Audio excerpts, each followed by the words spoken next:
பாஜகவால் தமிழ்நாடு தேர்தலில் பெரிய அளவில் எந்த தாக்கத்தையும் ஏற்படுத்த முடியாது. இதுதான் உண்மை. பாஜகவோட அதிமுக சேர்ந்தா அதை மக்கள் ஏற்க மாட்டாங்க. இதுதான் நிதர்சனம். அப்ப திமுகவுடைய பெருமையை கூட அந்த இடத்துல பேச முடியல. முதலமைச்சரோட பெருமையை சொல்லி அவருக்கு வாழ்த்து சொல்ல முடியல. எங்களை திட்டி தான் அவரை சந்தோஷப்படுத்த வேண்டியது. திமுகவுடைய கூட்டணி கணக்குகள் அத்தனையும் மைனஸ் ஆயிடும் நம்ம சொன்னோம். இன்றைக்கு அதை நீங்க கண்கூடா பார்த்துட்டு இருக்கீங்களா இல்லையா? அவர் ஒரு மதத்திற்கான தலைவர் கிடையாது, ஒரு சாதிக்கான ஒரு தலைவர் கிடையாது, குறிப்பிட்ட பொருளாதாரத்தை வைத்திருக்கக்கூடிய நபர்களுக்கான தலைவர் கிடையாது. நீங்க இன்றைக்கு ஆண்ட கட்சிகள் எல்லாமே அந்த கட்சியினுடைய கொள்கை தலைவர்களாக சொல்லக்கூடியவர்களுடைய கொள்கைகள் எல்லாம் சரியாக ஃபாலோ பண்றாங்களா, செயல்பாட்டில் கொண்டு வந்திருக்காங்களா, திட்டங்கள்ல இருக்குதான்னு கேட்டால் கிடையாது. நாங்கள் சொன்னோம் எங்கள் தலைவர் தான் முதலமைச்சர் வேட்பாளர், எங்கள் தலைமையில் தான் கூட்டணி அமையும், நீங்கள் வேணால் எங்கள் கூட வாங்க எல்லாரும் அழைப்போம். அவரால் அதை ஏற்றுக்க முடியல. ஒரு ஒருமையில் பேசுறது, ரொம்ப ஒரு தரக்குறைவாக பேசுறது, இந்த மாதிரியான வேலைகள்லாம் அவர் பண்ணிட்டு இருக்கிறாரு. அவருக்கு பிரச்சனை அவர் கூட்டணி கூப்பிட்டாரு, நாங்கள் எங்கள் தலைமையில் தான் கூட்டணின்னு சொன்னோம், அதுதான் அவருக்கு பிரச்சனை.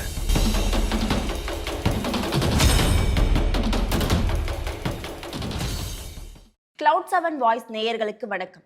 இன்றைய நேர்காணலில் நம்மோடு இணைந்திருக்கிறார் தாவேகா செய்தி தொடர்பாளர் திரு ரமேஷ் அவர்கள். வணக்கம் சார். அதிமுக களத்துல இல்ல அப்படின்னு ஈரோட்டில் நடந்த கூட்டத்துல விஜய் அவர்கள் பேசியிருந்தார். இப்ப அதிமுக களத்துல இல்லைன்றதை எப்படி ஏத்துக்க முடியும் சார்? இப்பவும் நடக்கிற பிரச்சனைகளுக்கு அவங்க தரப்புல இருந்து ஆக்டிவா இருக்காங்க. கும்மிடிப்பூண்டி போன்ற இடங்கள்ல அவங்களும் மக்கள் சந்திப்பு நிகழ்ச்சிகளை நடத்திட்டு இருக்காங்க. அப்படி இருக்கும்போது அவங்கள களத்துல இல்ல அப்படின்னு சொல்லி மொத்தமா அவங்களை குறைச்சி மதிப்பிடுறது ஒரு சரியான போக்கா? நீங்க இன்றைக்கு பாஜகவால் தமிழ்நாட்டில் கால் ஒன்ற முடியாது. பாஜகவால் தமிழ்நாட்டு தேர்தலில் பெரிய அளவில் எந்த தாக்கத்தையும் ஏற்படுத்த முடியாது. இதுதான் உண்மை. அவங்களுடைய ஆவரேஜே 3% தான். அவங்க அந்த 3% கட்சியாக தான் இருக்க போகிறாங்க தமிழ்நாட்டில். இன்னும் சொல்ல போனால் இனிமேல் அதுவும் இருக்காது, இன்னும் குறைஞ்சிருவாங்க.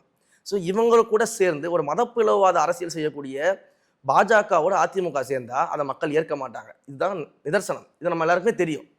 இன்னொன்று, அதிமுகவினுடைய முன்னாள் முதல்வராக இருந்த அம்மையார் ஜெயலலிதா அவர்கள் சொன்னாங்க, அதிமுக இன்னைக்கு பாஜகவும் அதிமுகவும் இனிமேல் கூட்டணி சேராது, பாஜகவோட ஒட்டும் இல்லை உறவும் இல்லைன்னு சொன்னாங்க. இன்றைக்கு அதை தலைமை ஃபாலோ பண்ணுதான். பாஜகவோட கூட்டணி வைக்கிறாங்க, திரும்ப கூட்டணியை முறிக்கிறாங்க, திரும்ப கூட்டணி வைக்கிறாங்க. இப்படி தன்னுடைய நிலைப்பாட்டில் தெளிவில்லாமல் ஒரு கட்சி இருக்குது. இன்னொன்று, அந்த கட்சியினுடைய தலைமைகள் பார்த்தீங்கன்னா பல அணிகளாக பிரிஞ்சிருக்கிறாங்க. அந்த கட்சி சிதைஞ்சு போயிருக்கு, பல அணிகளாக இருக்குது. அதே போல் தேர்தல்களில் தொடர்ந்து தோல்வி. அப்போ இப்படிப்பட்ட ஒரு சூழலில் இருக்கும்போது அவங்க எப்படி களத்தில் நிற்க முடியும்? இன்னொன்று, இந்த பக்கம் பாருங்கள். நீங்கள் திமுகவை நீங்கள் ஒரு ஜேர்னலிஸ்டாக இருக்கிறீங்க, நீங்கள் பல்வேறு நபர்களை பேட்டி எடுக்கிறீங்க, பல்வேறு மீடியாக்களை பார்க்குறீங்க. அப்போ இன்றைக்கு திமுகவுடைய மேடைகள் கடந்த 2 வருஷமாக நீங்கள் எங்களுடைய கட்சி வந்ததுக்கு பிறகு கடந்த 2 வருஷமாக திமுகவுடைய முதலமைச்சரும் திரு மு க ஸ்டாலின் அவர்களோ இல்லை உதயநிதி ஸ்டாலின் அவர்களும், அங்கே இருக்கக்கூடிய அமைச்சர்களும், அங்கே இருக்கக்கூடிய பேச்சாளர்களும், அங்கே இருக்கக்கூடிய மாவட்ட செயலாளர்களும், முக்கிய புள்ளிகளும் தொடர்ந்து எந்த கட்சியை விமர்சிச்சுட்டு இருக்காங்க? அதிமுக எங்கே விமர்சிச்சாங்க? முதல்வருடைய பிறந்தநாள் விழாவை எடுத்து பார்ப்போமா? நீங்கள் எடுத்து போடுங்க, முதல்வருடைய பிறந்தநாள் விழாவை எடுத்து பாருங்க. அத்தனை கூட்டணி கட்சி தலைவர்களும் அந்த மேடையில் கடந்த ஆண்டு ஏறி நின்றுக்கிட்டு புதுசாக வந்தவங்களாம் ஆட்சி அமைக்க பார்க்குறாங்க, புதுசாக வந்தவங்களாம் நம்மளை இப்படி பேசிக்கிட்டு இருக்கிறாங்க, நம்மளை பார்த்து பாயசம்னு சொல்லிட்டாங்க, பேசினாங்களா இல்லையா? அப்போ திமுகவுடைய பெருமையை கூட அந்த இடத்துல பேச முடியல. முதலமைச்சரோட பெருமையை சொல்லி அவருக்கு வாழ்த்து சொல்ல முடியல. எங்களை திட்டி தான் அவரை சந்தோஷப்படுத்த வேண்டியதாக இருக்குது. நீங்கள் தான் எங்களை பொருட்டாவே மதிக்கலன்னு சொல்லிக்கிட்டு இருக்கீங்களா? அப்புறம் எங்களை பற்றி பேசிக்கிட்டு இருக்கிறீங்க. ஏன் எங்கள் தலைவரை பற்றி அவங்க அமைச்சர்கள் எல்லாம் பேசிக்கிட்டு இருக்கிறாங்க? ஏன் உங்களுடைய பேச்சாளர்கள், அதே போல் உங்களுக்காக நீங்கள் ஊடகவியலாளர்னு சில பேர் செட் பண்ணி அனுப்புறீங்களா, அவங்களாம் எங்களை பற்றி பேசிக்கிட்டு இருக்கிறாங்க? ஏன் மீடியாக்களை புஷ் பண்ணி எங்களை பற்றியே பேச வச்சுட்டு இருக்கிறீங்க? எங்களுக்கு எதிராகவே நீங்கள் வேலை பார்த்துட்டு இருக்கிறீங்க. அப்போ இத்தனை விஷயங்களை திமுக அதிமுகவை பார்த்து செய்யலையே, எங்களை பார்த்து தானே செஞ்சுக்கிட்டு இருக்கிறாங்க. அப்போ திமுகவுக்கே தெரியும் பிரதானமாக களத்தில் நிற்கிறது நாங்கள் தான். மக்களுடைய 2026 தேர்தல் களம் அப்படிங்கிறது தாவேகாவிற்கும் திமுகவிற்குமானதாக தான் இருக்கும் அப்படிங்கிறது திமுக உணருது, திமுகவுடைய கூட்டணி கட்சிகள் உணருது. அதை தான் நம்ம பிரதிபலிக்கிறோம். தாவேகா கூட கூட்டணி வைக்கிறவங்களுக்கு ஆட்சியிலோ பங்கு அப்படின்றத சொல்லியிருந்தீங்க. ஆனா இப்ப வரைக்கும் எந்த ஒரு கட்சியுமே கூட்டணிக்கு முன்ன வரல அப்படின்றத பார்க்க வேண்டியதா இருக்கு. காங்கிரஸ் கூட்டணிக்கு வருமா? அதுக்கான வாய்ப்பு இருக்கா? நம்ம மாநாட்டில் தெளிவாக தலைவர் சொன்னார், நாங்கள் 234 தொகுதிகளிலுமே வெல்லக்கூடிய தனி மெஜாரிட்டியோட ஆட்சி அமைக்கக்கூடிய வேலையில் தாவேகா இருக்கிறது, அதற்கான வல்லமை இருக்கிறது, வலிமை இருக்கிறது. ஆனாலும் எங்களை நம்பி வந்தால் ஆட்சி அதிகாரத்தில் நாங்கள் பங்கு கொடுப்போம் அப்படின்னு சொல்லி அன்றைக்கி அறிவித்தார். அன்றைக்கு இதே கேள்வி தான் கேட்டாங்க, நீங்கள் இப்போ தான் உள்ளேயே வரீங்க, இப்போ தான் என்ட்ரி கொடுக்குறீங்க, அதுக்குள்ளே ஆட்சி அதிகாரத்தில் பங்குங்கிறீங்க, இதை யார் ஏற்றுப்பாங்க அப்படின்னு. ஆனால் இன்றைக்கு அதே ஊடகங்கள் பேசுது, காங்கிரஸ் கூட்டணிக்கு போவதற்கான முயற்சிகளில் ஈடுபடுதா, காங்கிரஸுக்குள்ளேயே தாவேகாவோட கூட்டணி போகணும் அப்படிங்கிற குரல்கள் எழுந்து கொண்டிருக்கிறது. குறிப்பாக சில தலைவர்கள்லாம் வெளிப்படையாக பேசக்கூடிய சூழ்நிலைகள்லாம் இன்னைக்கு வந்திருக்கிறது. மற்ற கட்சியினருமே திமுகவுடைய கூட்டணியில் இருக்கக்கூடிய மற்ற கட்சிகள்லையுமே இந்த எண்ணம் இருக்கிறது. ஏன் நம்ம தாவேகாவை செலக்ட் பண்ணக்கூடாதுன்ற அந்த பேச்சுகள், அந்த டிஸ்கஷன் நடக்குதுன்னு இன்றைக்கு ஊடகங்கள் செய்தி வெளியிடுது. அப்போது அன்றைக்கு நாங்கள் சொன்னோம், தேர்தல் நெருங்கும் போது நீங்கள் பாருங்கள், திமுகவுடைய கூட்டணி கணக்குகள் அத்தனையும் மைனஸ் ஆகிடும் நம்ம சொன்னோம். இன்றைக்கு அதை நீங்கள் கண்கூடாக பார்த்துட்டு இருக்கீங்களா இல்லையா? அந்த மாற்றம் நடந்துகிட்டு இருக்குதா இல்லையா? இன்னும் போக போக நீங்கள் பாருங்கள், தேர்தல் நெருங்க திமுகவோடு கூட இருக்கக்கூடிய எந்த கூட்டணியை நம்பி திமுக இன்னைக்கு களத்தில் நிற்குதோ அந்த கூட்டணி எல்லாமே மாறப்போகுது. பல பேர் நம்மளோட வந்து சேர தயாராக இருக்கிறாங்க. அதற்கான கால அவகாசத்தை வேடிக்கை பார்த்து வெயிட் பண்ணிட்டு இருக்கிறாங்க. இப்போ தேர்தல் நெருக்கத்தில் இருக்கும் தாவேக்காவுடைய அடுத்த கட்ட செயல்பாடுகள் என்னவா இருக்கு சார்? நம்முடைய தேர்தல் பணிகளை பொறுத்த வரைக்கும் மிக தீவிரமாக போய்கிட்டு இருக்குது. தொகுதி வாரியாக வந்து நம்முடைய கட்டமைப்பு, அதே போல் வந்து நம்முடைய மக்கள் பணிகள் எல்லாமே நடந்துக்கிட்டு இருக்குது. அதை நீங்கள் பார்த்துக்கிட்டு இருப்பீங்க. அதே போல் தலைவர் அவர்களுமே வந்து தேர்தலுக்கு வந்து வேட்பாளர்களை தேர்வு செய்வது, அதே போல் யார் யாரெல்லாம் வேட்பாளர்களாக தேர்வு செய்யலாம் அப்படின்ற அந்த டிஸ்கஷன்ஸ் எல்லாமே தலைவர் பண்ணிகிட்டு இருக்கிறாங்க. அதை வந்து மாநில நிர்வாகிகள் எல்லாமே அதை பண்ணிகிட்டு இருக்கிறாங்க. அதற்கு பிறகு நம்முடைய மக்கள் சந்திப்பு நிகழ்வுகள் தொடர்ந்து வந்து நீங்கள் நடக்க போது நம்ம பாண்டிச்சேரியில் பார்த்தோம், ஈரோட்டில் பார்த்தோம். அதுக்கு அடுத்த கட்டமாக நம்முடைய மக்கள் சந்திப்பு நிகழ்வுகள் எல்லாமே நம்ம நடக்க போகிறோம். ஸோ இந்த ஒவ்வொரு கட்ட நகர்வுகளுமே அடுத்தடுத்து உங்களுக்கு அறிவிப்போம். இந்த 2026 தேர்தலை பொறுத்த வரைக்கும் மிக தீவிரமாக நம்முடைய பணிகள் இருக்கும். 234 தொகுதியில் நாங்கள் தனித்தனியெல்லாம் ஜெயிப்போம். அதற்கான வேலைகள் நாங்கள் செஞ்சுக்கிட்டு இருக்கிறோம். கூட்டணி வந்தால் அரவணைக்கிறது தயாராக இருக்கும். 234 தொகுதிக்கான வேட்பாளர்கள் தாவேக்கா எந்த முறையில அடிப்படையில தேர்ந்தெடுக்க போகுது? ஒரு பக்கம் வந்து அவங்க ஜாதி அடிப்படையில எடுப்பாங்க அப்படின்ற ஒரு பேச்சு போயிட்டு இருக்கு. அது மட்டும் இல்லாம பணம், அந்த தொகுதியில செலவிடுற அளவுக்கு தாவேக்கா கிட்ட பணம் இருக்கா அப்படின்ற பல கேள்விகள் முன்வைக்கப்படுதுல, அதுக்கு உங்களோட பதில் என்ன சார்? அதாவது நம்முடைய தலைவரை பொறுத்த வரைக்கும் அவருடைய இமேஜ் என்ன அப்படின்னு நீங்கள் பார்த்தீங்கன்னா, மற்ற அரசியல் கட்சி தலைவர்களை போல கிடையாது. அவரை வந்து எந்த ஒரு குறிப்பிட்ட கட்டத்துக்குள்ளேயுமே நீங்கள் வந்து அடைக்க முடியாது. அவர் ஒரு மதத்திற்கான தலைவர் கிடையாது, ஒரு சாதிக்கான ஒரு தலைவர் கிடையாது, குறிப்பிட்ட பொருளாதாரத்தை வைத்திருக்கக்கூடிய நபர்களுக்கான தலைவர் கிடையாது, மொழிக்கான ஒரு மொழியை மட்டுமே வந்து வைத்திருக்கக்கூடிய ஒரு மொழி இனவாதம் செய்வதற்காக அந்த மாதிரியான தலைவர் அவர் கிடையாது.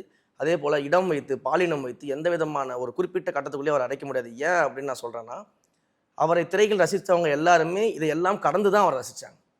இதை தாண்டி எல்லாருமே அவரை ரசித்தாங்க. அவரை வந்து தன்னுடைய ஆதர்ச நாயகராக பார்த்தாங்க. இன்றைக்கு தலைவராக பார்க்குறாங்க. அப்போது இதே போல் மனநிலையில் இங்கே எந்த விதமான பாகுபாடும் பார்க்காம இங்கே செயல்படக்கூடிய இளைஞர்களையும் ஏற்கனவே இருக்கக்கூடிய நிர்வாகிகளையும் அரவணைத்து தான் தாவேக்காவினுடைய தமிழக வெற்றி கழகத்தினுடைய வேட்பாளர்கள் களம் காண்பார்கள். எல்லாருமே அனைவருக்குமானவர்களாக இங்கே இருப்பாங்க. அப்படிப்பட்ட வேட்பாளர் தான் நம்ம தேர்ந்தெடுப்போம். திமுகவை போல் வந்து வாக்குக்கு வந்து பணம் கொடுத்து வாங்க வேண்டிய அவசியம் எங்களுக்கு கிடையாது. ஓட்டுக்கு 5000 10,000 கொடுத்தா தான் ஓட்டு போடுவோம் அப்படின்ற நிலமெல்லாம் எங்களுக்கு கிடையாது. ஏன்னா இன்றைக்கு திமுகவுடைய அமைச்சர்கள் வீட்டில், எம்எல்ஏக்கள் வீட்டிலேயும் இருக்கக்கூடிய இளைஞர்கள் எங்கள் தலைவருக்கு வாக்கு போட தயாராகிட்டாங்க. அதனால் காசு கொடுத்து வாக்கு செலுத்த வேண்டிய அவசியம் அவர்களுக்கும் கிடையாது, அதை வாங்க வேண்டிய அவசியம் எங்களுக்கும் கிடையாது. அதனால் நீங்கள் சொன்னது போல் தொகுதியில் வந்து மிகப்பெரிய பணபலம் இருக்கணும் அப்படின்லாம் அவசியம் கிடையாது. அதனால தான் மாவட்ட செயலாளர்கள், மாநில நிர்வாகிகள்லையுமே வந்து சாதாரண குடும்பத்திலிருந்து வந்தவங்களே தலைவர் அனுமதிக்க வச்சிருக்கிறாரு. இன்றைக்கு நானும் சாதாரண குடும்பத்திலேருந்து வந்தவன் தான். நான் ஒரு அரசு பள்ளிக்கூடத்தை தான் படித்தேன், கடன் வாங்கி தான் கல்லூரி படிப்பை முடித்தேன். என்னுடைய குடும்பத்தில் முதல் தலைமுறை பட்டதாரி நான். ஆனால் என்னுடைய பேச்சாற்றலுக்காக தலைவர் எனக்கு இந்த பொறுப்பை கொடுத்து ஒரு செய்தி தொடர்பாளராக அமர வச்சு இன்றைக்கு மாநிலம் முழுவதும் என்னை பேச வச்சிருக்கிறாருன்னா, அவர் வந்து பணத்தை பார்த்தோ, சாதி பார்த்தோ, மதம் பார்த்தோ, எதை பார்த்துமே இந்த பொறுப்பெல்லாம் கொடுக்கல. முழுமையாக திறமையை பார்த்து மக்களுக்காக செயலாற்ற முடியுன்ற எண்ணத்தை பார்த்து தான் இந்த பதவி கொடுத்திருக்கிறாரு. அவர் தேர்தலில் செலக்ட் பண்ணக்கூடிய வேட்பாளர்களும் அப்படிதான் இருப்பாங்க. இந்த அஜிதா விவகாரத்துல என்ன நடந்தது சார்? அது வந்து ஒரு உட்கட்சியில் இருக்கக்கூடிய ஒரு சின்ன பிரச்சனை. அவங்களுடைய எதிர்பார்ப்பு நிறைவேறவில்லைன்னு அவங்க வந்து அதை கொண்டு வராங்க. அதை கொண்டு வருவதற்கான வழிகள் வேற வேற இருக்குது. அவர்கள் எடுத்த வழி அப்படிங்கிறது வந்து சரியானது கிடையாது. ஆனால் அனைவரையும் அரவணைத்து தலைவர் வந்து என்ன செய்யணுமோ அது வேறு. அவங்க தற்கொலை பண்ற முயற்சியெல்லாம் எடுத்தாங்க அப்படின்னு அதுதான் சொல்றேன். அந்த செயல்முறைகள் தப்பு, அந்த வழிமுறைகள் நம்ம தப்புன்னு சொல்றோம். அது யாராக இருந்தாலும் சரி, இதெல்லாம் தேவையில்லாத வேட்டை, இதெல்லாம் நமக்கு தேவையில்லை. தலைவர் வந்து யாருக்கு என்ன இடத்துல உட்கார வைக்கணும், என்ன பொறுப்பு கொடுக்கணும் அவருக்கு தெரியும். அவர் தான் முடிவு பண்றாரு, அவர் தான் நேரடியாக இதில் தலையிட்டு எல்லா விஷயத்தையும் பண்றாரு. அப்போ தலைவரை நம்புங்க, தலைவர் கண்டிப்பாக அனைவரையும் அரவணைத்து தான் செய்வார். தீய சக்தி திமுக, அதே மாதிரி தூய சக்தி தாவேக்கா அப்படின்னு சொல்றாங்க. அது மட்டும் இல்லாம அண்ணா பெரியார் வந்து எல்லாருக்கும் சொந்தமானவங்க அப்படின்றத தாவேக்கா தலைவர் விஜய் சொல்லியிருந்தாரு. இந்த இடத்துல அதிமுகவுடைய ஒரு ரீப்ளேஸ்மெண்ட்டா தாவேக்காவை பார்க்க வேண்டியது இருக்கா? அதிமுகவுக்கு மட்டும் இல்லை, திமுகவுக்கும் சேர்த்து ரீப்ளேஸ்மெண்ட் தாவேக்கா தான்.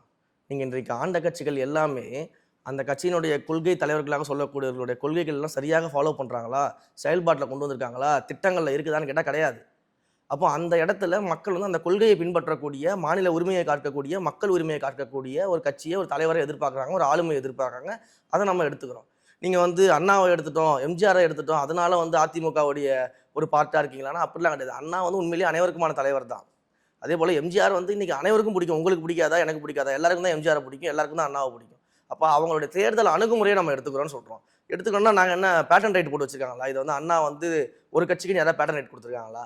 இல்லை எம்ஜிஆர் வந்து ஒரு கட்சியினுடைய தலைவர் யாராவது பேட்டன் ரைட் கொடுத்துருக்காங்களா? இவங்க ரெண்டு பேருமே மக்கள் தலைவராக தான் எல்லாரும் பார்க்குறாங்க. அவங்களோட தேர்தல் அணுகுமுறையை நம்ம எடுத்துக்கிறோம். ஆனா இவங்களுக்கு பயம் அதிமுக அவங்கள கொள்கை தலைவரா அவங்களே வச்சிருக்காங்களா சார்? எம்ஜிஆர் வழி வந்தவங்க அப்படின்றத மறுக்க முடியாது. நாங்களும் மறுக்கலையே. நீங்க எம்ஜிஆருடைய கட்சி, எம்ஜிஆர் துவங்கிய கட்சி தான், எம்ஜிஆர் வழியில தான் வந்தீங்க. இன்றைக்கு எம்ஜிஆர் வழியில் நடக்கிறீங்களான்னு தான் நம்ம கேட்கணும். எம்ஜிஆர் சொன்னபடி என் கட்சி நடக்குதா? நான் அதுக்கு தான் உங்களுக்கு எக்ஸாம்பிள் சொன்னேன். அம்மையார் வந்து பிஜேபியோட ஒட்டும் கிடையாது, உறவும் கிடையாதுன்னு சொன்னாங்க. ஆனால் நீங்கள் இன்னைக்கு அப்படி இருக்கிறீங்களா? கிடையாது. அப்போ மக்கள் பார்க்குறாங்க. அப்போ அவங்களுடைய தேர்தல் அணுகுமுறையை நாங்கள் எடுத்துக்கிறோம். அந்த நல்ல விஷயங்களை வந்து உண்மையாக நாங்கள் ஃபாலோ பண்ணுறோம், அவர்களை நாங்கள் மதிக்கிறோம்னு சொல்கிறோம். மக்கள் எங்களை நம்புறாங்க. நீங்கள் உங்கள் நிலைப்பாட்டில், உங்கள் தலைவர் சொன்ன நிலைப்பாட்டில் நீங்கள் இல்லையே, உங்களுடைய தலைவி அம்மையார் சொன்னதில் நீங்கள் நிலைப்பாட்டில் இல்லையே. அப்போ மக்கள் எப்படி உங்களை நம்புவாங்க? அதனால உங்களுக்கு பயம் வருது. அவங்க சொன்னபடி கட்சியை ஆட்சி நடத்திருந்தீங்கன்னா ஏன் அவங்களுக்கு அந்த பயம் வரப்போது? நீங்கள் ஏன் இன்னொரு கட்சியை பார்த்து பயப்பட வேண்டிய அவசியம் இருக்குது? இன்னொன்னு, கொள்கை ரீதியாகவும் தாவேக்கா எல்லாத்தையும் சேர்த்திருக்காங்க. இப்ப தமிழ் தேசியமும் ஒரு கண்ணுன்றாங்க, திராவிடம், இது எந்த இடத்துல ஒரே நிலைப்பாட்டுல இருக்கு அப்படின்ற ஒரு கேள்வி சீமான் அவர்கள் தொடர்ந்து எழுப்புற ஒரு கேள்வியா பார்க்கப்படுது. அவருக்கு வந்து கொள்கை எல்லாம் பிரச்சனை கிடையாது. அவர் வெளியில வந்து கொள்கைன்னு சொல்லிட்டு இருக்காரு. கொள்கை எல்லாம் அவருக்கு பிரச்சனை கிடையாது. அவருக்கு பிரச்சனைனா, அவர் வந்து எல்லா இடங்கள்லையும் என் தம்பி என்னோட வந்துடுவாரு, நான் என் தம்பியும் சேர்ந்து தமிழ்நாட்டில் மாற்றத்தை உண்டாக்க போறோம்னாரு. நாங்கள் சொன்னோம், எங்கள் தலைவர் தான் முதலமைச்சர் வேட்பாளர், எங்கள் தலைமையில் தான் கூட்டணி அமையும், நீங்கள் வேணால் எங்கள் கூட வாங்கன்னு எல்லாரும் அழைப்பு கொடுத்தோம். வந்தால் ஆட்சி அதிகாரத்தில் பங்குன்னு நம்ம சொன்னோம். அவரால் அதை ஏற்றுக்க முடியல. அதனால எதிர்த்து இப்படிலாம் பேசிக்கிட்டு இருக்கிறாரு. அவருடைய ஆட்களை வைத்து வந்து இஷ்டப்படி ஒரு ஒருமையில் பேசுறது, ரொம்ப வந்து ஒரு தரக்குறைவாக பேசுறது, இந்த மாதிரியான வேலைகள்லாம் அவர் பண்ணிட்டு இருக்கிறாரு. இதை மக்களே விரும்ப மாட்டாங்க. அப்புறம் என்ன நீங்கள் மாற்று, அப்புறம் என்ன நீங்கள் வந்து ஒரு புதுமையை சொல்கிறீங்க, இளைஞருக்கு நீங்கள் என்ன வழிகாட்டுறீங்க? இப்படியா நடக்கிறது ஒரு கட்சி? இப்படியா பேசுறது ஒரு கட்சி? இன்னொன்று வந்து கொள்கை தெளிவில்லாம் நீங்கள் சொல்லவே முடியாது. நாங்கள் வந்து திராவிடமும் தமிழ் தேசியமும் எங்களோட கண்ணுன்னு சொன்னோமா? இல்லையே. இந்த மண்ணோட 2 கண்ணு தான் நாங்கள் சொன்னோம். தமிழ் தேசியமும் திராவிடமும் ஒன்றுன்றது. ஆமாம், நீங்கள் முழுசாக எடுத்து பாருங்க. தமிழ் தேசியமும் திராவிடமும் இந்த மண்ணோட 2 கண்ணு. அதாவது இந்த ரெண்டு கொள்கைகளும் சித்தாந்தங்களும் இந்த மண்ணிற்கு பங்காற்றி இருக்கிறது. அதனால் இதை நாங்கள் பெருசாக வந்து எது மேலே எது கீழேன்னு பார்க்காம இந்த மண்ணுக்கு பங்காற்றியதன் காரணமாக இதை ஒரே ஒரு விஷயமாக தான் நாங்கள் பார்க்குறோம். ஒற்றுமையாக தான் பார்க்குறோம். ஒற்றுமையான 2த்தையும் ஒன்றா சேர்த்து கிடையாது. அதோடைய மதிப்பீடு நாங்கள் வந்து ஒரே அளவில் தான் வச்சுருக்கிறோம். 2த்தையும் நாங்கள் மதிக்கிறோம். இது எங்களுடைய கருத்துன்னு சொல்கிறோம். எங்களுடைய கொள்கைன்னு சொன்னோமா, இல்லை 2 கொள்கையும் நாங்கள் ஒன்றுன்னு சொன்னோமா? அவருக்கு பிரச்சனை வந்து அவர் கூட்டணி கூப்பிட்டாரு, நாங்கள் எங்கள் தலைமையில் தான் கூட்டணின்னு சொன்னோம். அதுதான் அவருக்கு பிரச்சனை. அப்போ அதன் வெளிப்பாடாக நீங்கள் இந்த மாதிரி திருச்சி பேசிக்கிட்டு இருக்கிறீங்க, வேறு ஒன்றும் கிடையாது. இப்போ எங்கள் தலைவர் வந்து அன்றைக்கி ஈரோட்டில் பேசும்போது சொல்ல, காஞ்சிபுரத்தில் வந்து அறிவிச்சார். காஞ்சிபுரத்தில் என்ன சொல்கிறாரு? அனைவருக்கும் வந்து சொந்த வீடு இருக்கணும், ஒரு பைக் இருக்கணும், ஒரு கார் இருக்கணும், அனைவருக்கும் நிரந்தரமான ஒரு வேலை இருக்கணும். இதை வந்து தாவேக்கா வந்தால் செய்து கொடுக்கும். எப்படி செய்வோன்னு சொன்னோம்? அனைவருக்கும் ஒரு நிரந்தர வேலை கொடுத்து அந்த குடும்பத்தினுடைய பொருளாதார வலிமையை வந்து அதிகமாக்கி இதெல்லாம் கிடைக்கக்கூடிய அளவிற்கு அவர்களுக்கு தேவையான சோர்ஸை உண்டாக்குவோன்னு அவர் சொல்கிறாரு. ஆனால் வெளியில் நீங்கள் என்ன மீடியாவில் பேசுகிறாங்க? இலவசமாக கார் கொடுக்குறேன்னு சொல்லிட்டாரு, இலவசமாக பைக் கொடுக்குறேன்னு சொல்லிட்டாரு. இதெல்லாம் சாத்தியமான விவாதம் பண்ணிட்டு இருக்கிறாங்க. அப்போ அவர் பேசுறது ஒன்று, இவங்க திரித்து அதை விவாதம் செய்வது ஒன்று. இதை தான் நம்ம புரிய வச்சுட்டு இருக்கோம். அவங்க சொன்னது அந்த அளவுக்கு தானே சார் புரிதலா இருந்தது. இப்ப எல்லாருக்கும் வண்டி கொடுக்குற அப்படின்னா அது எந்த எல்லாருக்கும் வண்டி கொடுக்குறோன்னு அவர் எங்க சொன்னாரு? எல்லாருக்கும் வீட்டுல வண்டி இருக்கணும், கார் இருக்கணும், சொந்த வீடு இருக்கணும். அதற்கு வந்து எல்லாருக்கும் நிரந்தரமான ஒரு வேலையை கொடுத்து, நிரந்தர வருமானத்தை, ஒரு வீட்டுக்கு நிரந்தர வருமானத்தை கொடுத்து பொருளாதாரத்தை மேம்படுத்துவோன்னு சொன்னார். அவர் தெளிவாக தான் சொல்லியிருக்காரு. நாங்கள் தெளிவாக தான் கேட்டோம். நாம் தமிழர் கட்சிக்காரங்களுக்கு புரியலன்னா நம்ம ஒன்றும் பண்ண முடியாது. அதற்கான திட்டமிடல் நாங்கள் சொல்லுவோம். எங்களுடைய தேர்தல் அறிக்கையின் மூலமாக எப்படியெல்லாம் வேலை வாய்ப்புகளை உருவாக்குவோம், எப்படியெல்லாம் முதலீடுகளை கொண்டு வருவோம், இளைஞர்களுக்கு எப்படி வேலை வாய்ப்புகள் வழங்கப்படும் அப்படின்னு ப்ராக்டிக்கலாக செய்ய முடிஞ்சதை மட்டும் தான் நாங்கள் சொல்லுவோம். திமுகவை போல தேர்தல் அறிக்கையில் வந்து 5 லட்சம் அரசு வேலை வாய்ப்பு கொடுப்போம், 50 லட்சம் பேருக்கு வந்து வேலை வாய்ப்புகளை உருவாக்குவோம் அப்படின்னு சொல்லிட்டு இன்னைக்கு எத்தனை லட்சம் பேருக்கு கொடுத்துருக்காங்க? அதற்கான வெள்ளை அறிக்கை இருக்கா அவங்ககிட்ட? எத்தனை பேருக்கு வேலை கொடுத்துருக்காங்க, எந்த கம்பெனிஸில் வேலைக்கு பிளேஸ் ஆகிருக்காங்க, எந்தெந்த மாவட்டங்களில் எத்தனை இளைஞர்களுக்கு வேலை கிடச்சிருக்கு அப்படின்னு வெள்ளை அறிக்கை இருக்கா? வெள்ளை பேப்பர் தூக்கி காட்டுவாங்க. கேட்டிங்கன்னா வெள்ளை பேப்பரும் தூக்கி காட்டுவாங்க. ஏன்னா அது ஒன்று தான், வெள்ளை பேப்பர் மட்டும் தான். அவங்க ஆட்சியே வெள்ளை பேப்பர் மாதிரி தான். அப்போ இதை தான் நம்ம கேள்விக்கிறோம். இந்த மாதிரி பொய்யான வாக்குறுதியை கொடுத்து நாங்கள் ஏமாற்ற மாட்டோம், ப்ராக்டிக்கலாக என்ன செய்ய முடியுமோ அதை சொல்லுவோன்னு சொல்கிறோம். இவங்க அதை வந்து எதிர்த்து கவுண்டர் பண்ண முடியாமல், இல்லை இவங்க செஞ்சதை சொல்ல முடியாமல் என்ன பண்ணிட்டு இருக்கிறாங்கன்னா, இது போல் திருச்சி வந்து மக்களை வந்து குழப்பறதுக்கான வேலைகளில் ஈடுபடுறாங்க. ஆனால் மக்கள் ரொம்ப தெளிவாக இருக்காங்க. முதல் தலைமுறை வாக்காளர்கள்ட்ட ஒரு தாவேக்கா பிரதிநிதியா நீங்க என்ன சொல்லுவீங்க சார்? முதல் தலைமுறை வாக்காளர்களுக்கு நம்ம சொல்றது ஒண்ணுதான். இதுவரைக்கும் வந்து இங்க இருக்கக்கூடிய ஆண்ட கட்சிகள் எல்லாமே என்ன வேணா அந்த 5 ஆண்டு கால ஆட்சியில நம்ம செய்யலாம், என்ன வேணாலும் நம்ம வந்து மக்கள் விரோதமா நம்ம நடந்துக்கலாம், என்ன வேணாலும் வந்து நம்ம ஊழல் செய்யலாம், எவ்வளவு வேணா நம்ம சம்பாதிக்கலாம். ஆனா அட் த எண்ட் கடைசியா வந்து எலெக்ஷன் அப்போ நம்ம கொடுக்குற காசை வாங்கிட்டு அவங்க நமக்கு ஓட்டு போடுவாங்க அப்படின்ற மனநிலையில அந்த கட்சிகள் இருக்கிறதுனால தான் இவ்வளவு வெளிப்படையாக ஊழலை ஒழிக்கிறேன் அப்படின்னு வந்து தேர்தல் அறிக்கையில் கொடுத்துட்டு திமுக இன்றைக்கு எத்தனாயிரம் கோடி ஊழல் பண்ணியிருக்கு, எத்தனை பேர் மேலே அவங்ககிட்ட ஊழல் வழக்கு இருக்குதுன்னு நமக்கு தெரியும். திமுக ஊழல் பண்ணலன்னு சொன்னால் சின்ன குழந்தை கூட சிரிக்கும். திமுகவுடைய குடும்பம் ஊழல் பண்ணலன்னு சொன்னால், மக்களை சுரண்டலன்னு சொன்னால் சின்ன குழந்தை கூட சிரிக்கும். ஆனால் தேர்தல் வாக்குறுதியில் பச்சை பொய்யா நாங்கள் ஊழலை ஒழிப்போம், ஊழல் இல்லாத ஒரு அரசியலை ஒரு ஆட்சியை கொடுப்போம் அப்படின்னு தேர்தல் வாக்குறுதியை கொடுத்து அவங்க வர்றாங்கன்னா அதுக்கு காரணம் என்ன அப்படின்னா, பணத்தை கொடுத்தா நீங்கள் ஓட்டு போட்டுருவீங்க, பணத்தை கொடுத்தா ஓட்டு போட்டுருவாங்க அப்படின்ற ஒரு மமதையில் இவங்க இந்த வேலையை பண்ணிட்டு இருக்கிறாங்க.